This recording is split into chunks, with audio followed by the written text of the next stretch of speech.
ঋষি বেদ একদিন যজ্ঞ করার জন্য কিছুকালের জন্য আশ্রমের বাইরে গেলে উতঙ্ককে আশ্রমের দায়িত্ব দিয়ে যান। যাবার সময় উতঙ্ককে বলে গেলেন, বর্ষ, আমার প্রবাসকালে গৃহের কোনো জিনিস যেন নষ্ট না হয়, যে বিষয়ের অভাব হবে তুমি তা পূরণ করবে। উতঙ্ককে এরূপ আদেশ দিয়ে বেদ গমন করলেন। বাড়িতে থাকলেন তার যুবতী স্ত্রী এবং ব্রহ্মচারী উতঙ্ক। উতঙ্ক গুরুকুলে থেকে সকল কর্তব্য পালন করতে লাগলেন। ইতিমধ্যে বেদের পত্নী ঋতুমতী হলেন। সেকালে স্ত্রীলোকের ঋতু রক্ষার একটি ধর্মীয় তাৎপর্য ছিল, অর্থাৎ স্ত্রী ঋতুমতী হলে ঋতুস্নানের পর যে কোনো উপায়ে তার সঙ্গমের ব্যবস্থা করতেই হবে। হয়তো সমাজে এই নিয়ম যখন চালু হয়েছিল তখন স্ত্রীলোকের সংখ্যা ছিল অল্প এবং সন্তানের চাহিদা ছিল বেশি। তাছাড়া কামশাস্ত্রের মতে এই সময়টাতে নাকি স্ত্রীলোকের সঙ্গম লিপ্সা প্রবল হয় এবং সন্তান ধারণের পক্ষেও নাকি সময়টা যথেষ্ট উপযোগী এবং উর্বর।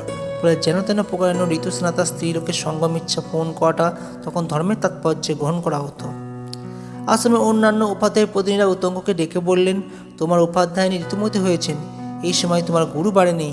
ঋতু যাতে নিষ্ফল না হয় তুমি তার ব্যবস্থা করো, সময় চলে যাচ্ছে। কারণ তোমার গুরু তোমাকে বলে গেছে প্রবাসকালে গৃহের কোনো জিনিস যেন নষ্ট না হয়, আর যে বিষয়ের অভাব হবে তুমি তা পূরণ করবে। তারা আরও বলে যে উপাধ্যায় পত্নীর অন্য পুরুষ সঙ্গে আপত্তি নেই। হয়তো দীর্ঘদিনের স্বামীর অনুপস্থিতিতে বেদপত্নীর মন এই যুবক পুরুষটির প্রতি সরস হয়ে উঠেছিল। মহাভারত থেকে উতঙ্ক ও গুরুপত্নীর কাহিনী সম্পূর্ণ শুনতে নিচে দেওয়া ভিডিওটি ক্লিক করুন।